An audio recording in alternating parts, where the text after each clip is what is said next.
Dukomeje rero kubasuhuza inshuti bakunzi bacu banzuri market mudahwema kudukurikirana umunsi ku wundi gatanu kuri gatanu. Mwebwe mukomeza gukurikira ibyo tugenda dushyiraho byose, yaba amazu agurishwa cyangwa se akodeshwa, bya bibanza, amasambu n'ibindi tugenda tubagezaho umunsi ku wundi bijyanye n'imitungo itimukanwa. Nimukomeze rero mukande subscribe kugira ngo mujye murushaho kugenda mubona ibyiza byose tugenda tubagezaho. Muri aka kanya rero nk'uko mubimenyereye yuko tubagezaho amazu agurishwa, muri aka kanya ni muri urwo rwego twaje hano mu ntara y'Iburasirazuba mu karere ka Bugesera mu murenge wa Nyamata, hano mu mujyi rwagati wa Nyamata, hafi ya gare n'isoko, hano munsi gatoya ya gare, muri quartier nziza cyane nkuko muri bukomeze kugenda mubikurikirana ku mashusho. Quartier nziza irimo amazu meza ari VIP cyane. Muri aka kanya rero tugiye kubereka inzu y'akataraboneka, inzu nziza ishaka amafaranga makeya rwose. Nkuko muri kubireba ni inzu ifite igipangu cyiza, inzu iri mu kibanza cyiza gifite 25 kuri 30 cyangwa se metero kare 750. Iyi nzu rero akaba ari inzu ya cadastre igezweho, ifite jardin nini cyane nkuko mubiri kubireba, mbese ni muri Edeni, ifite parking nziza cyane nini, na jardin nini nkuko mwakomeje kugenda mubireba, nkuko turi kugenda tubibereka. Iyi nzu rero wavuga uti iranganite. Iyi nzu muri kureba ifite ibyumba 5, ikagira douche na toilette ebyiri, ikagira na biro ushobora gukoresha nka office, cyangwa se washaka ugashyiramo indi douche na toilette ya gatatu kuko hari abakunda nyinshi.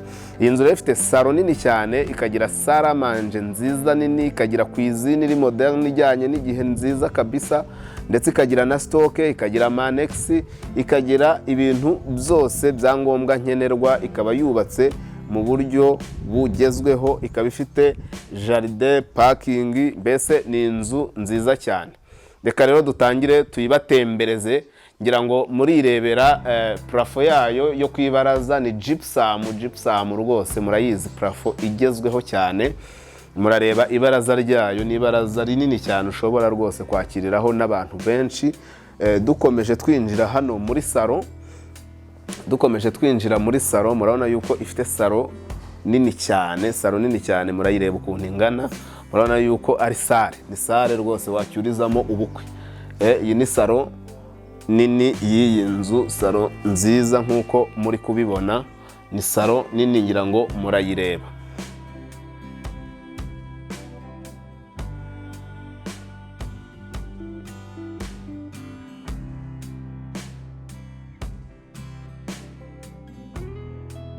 Urabona salon ifite plafo nziza ya gypsum, ifite design nziza cyane. Iyi nzu rwose kandi mureba ikaba yubakishije block ciment za zindi z'umwimerere. Iyi ni salle à manger, murabona table à manger irimo ukuntu ingana, ni table à manger nini cyane.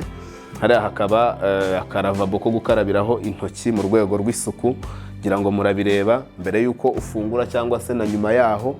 Hanyuma uvuye hano muri salle à manger ushobora guhita winjira mu cyumba hano cy'abashyitsi. Urabona inzugi za zindi za original, na salle à manger murabona ko ifite plafo nziza cyane, amatara agezweho. Ahangaha rero uhita uza hano muri chambre y'abashyitsi, murayibona ni chambre nini rwose, murayireba ni chambre nini kabisa, ni chambre nini. Ndetse ukava muri chambre y'abashyitsi ugasohoka ugaruka hano muri salle à manger, ngira ngo noneho tugasohoka muri salle à manger twinjira mu yindi side y'ibyumba, ariko katubanze tubereke cuisine, ngira ngo iyi ngiyi ni cuisine yo mu nzu. Cuisine murayibona, cuisine nziza cyane, murayireba cuisine ko imeze neza rwose, murayibona cuisine ko imeze neza, cuisine ijyanye n'igihe. Cuisine rero ikaba ifite na stock hano, Cuisine ifite stoke ngira ngo nayo twayibereka. Stoke ya Cuisine murayireba nayo ubwayo ni nini, wagira ngo ni icyumba. Iyi nzu ni nini rwose, ni nini cyane.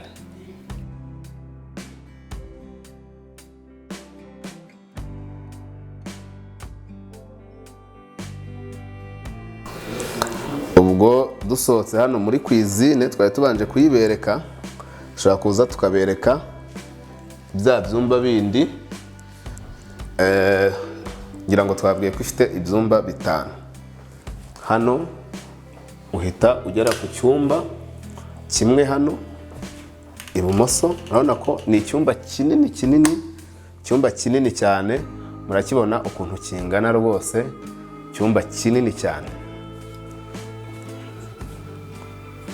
Ni icyumba kinini, ngira ngo murareba ukuntu kingana. Iyo usohotse muri iki cyumba uhita ugera hano kuri dushe na tuwarete gikoresha. Ngiyi dushe na tuwarete nziza cyane. Iyi nzu nakunze ukuntu yubatse, iyo muyitegereje mubona ko ari inzu yubakanye ubuhanga kandi ifite isuku ihagije. Muri dushe na tuwarete amakara bava hasi akagenda akagera hejuru kuri plafo, ku buryo rwose ibibazo bijyanye n'umwanda bihinduka amateka. Ahangaha rero hari gisohotse muri iyi tuwarete uhita winjira mu kindi cyumba hano kinini cyane. N'izi nzugi twajya tuzibereka, inzugi nini nziza z'amaribuyu zigezweho. Iki ni ikindi cyumba, ngira ngo ibyumba bimaze kuba bingahe? Bimaze kuba 3. Iki cyumba kikaba kirimo na garde-robe. Ni icyumba nacyo kinini rwose. Inzugi z'amaribuyu zimwe zikomeye. Iyi nzu nta kantu na kamwe gasondetse. Reka. Ntako rwose, ntako. Aha tugarutse mu yindi quartier. Ahangaha tuje muri chambre principale. Iyi ni chambre principale. Ahangaha iyo ukase iburyo uhita ugera mu cyumba. Urabona ni icyumba kinini cyiza, ngira ngo murakireba. Urabona plafo ya gypsum murayireba. Urabona icyumba ukuntu kingana, ni icyumba kinini cyane. Urabona garde-robe irimo, ni garde-robe nini rwose, nini kabisa, nziza cyane. Noneho aha hagahita haba dushe na tuwarete nziza nini. Urabona icyumba ukuntu kingana, ni kinini. Nuko mwabonye salo ingana, nacyo niko kingana. Wakiniramo umupira. Ahangaha rero hari dushe na tuwarete, ngira ngo nabyo murabireba. Amazi ashyushye, ibintu byose hano birateguye rwose. Ni inzu ijyanye n'igihe mu by'ukuri.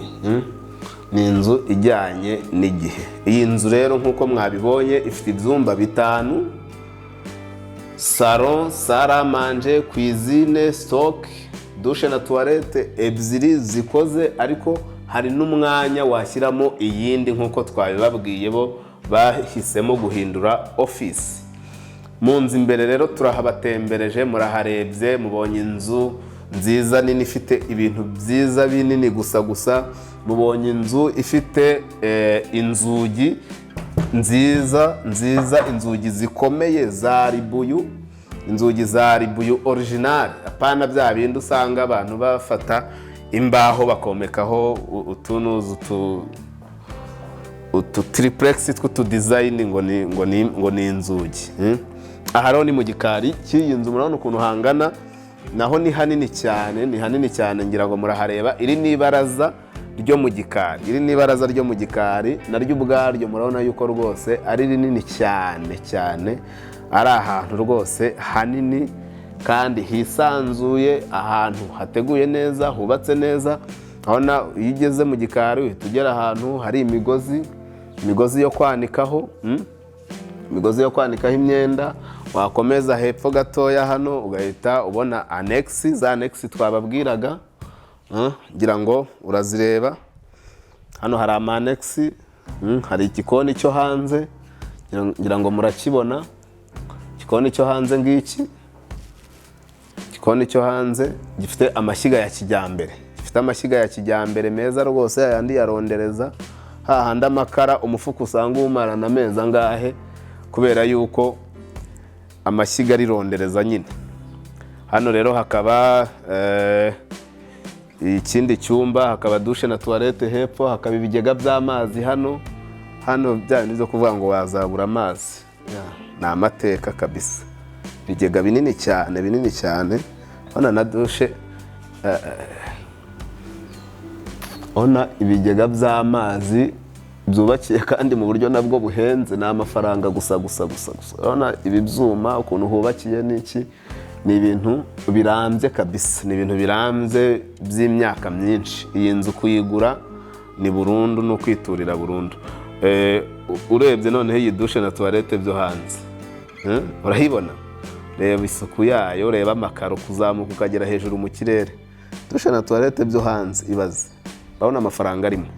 Iyi nzu rero rwose umuntu ufite amafaranga yawe, ushaka kwiturira, ushaka gutura ahantu heza, cyangwa se ushaka no gukodesha, kuko iyi nzu kabone nubwo wayikodesha, inzu yakodeshwa amafaranga menshi, kandi rwose umuntu wayikodesha yaba atuye neza. Ngira ngo murabizi ko i Nyamata nyine hagezweho, hari ibikorwa byose, hari amabanke, hari ibintu byose. Kuhakodesha ni ibintu rwose byumvikana cyane. Iyi nzu noneho rero utanayituyemo, ushobora no kuyikodesha n'umuntu uyikoreramo business. Wari uzi ko iyi nzu yishyizemo guest house?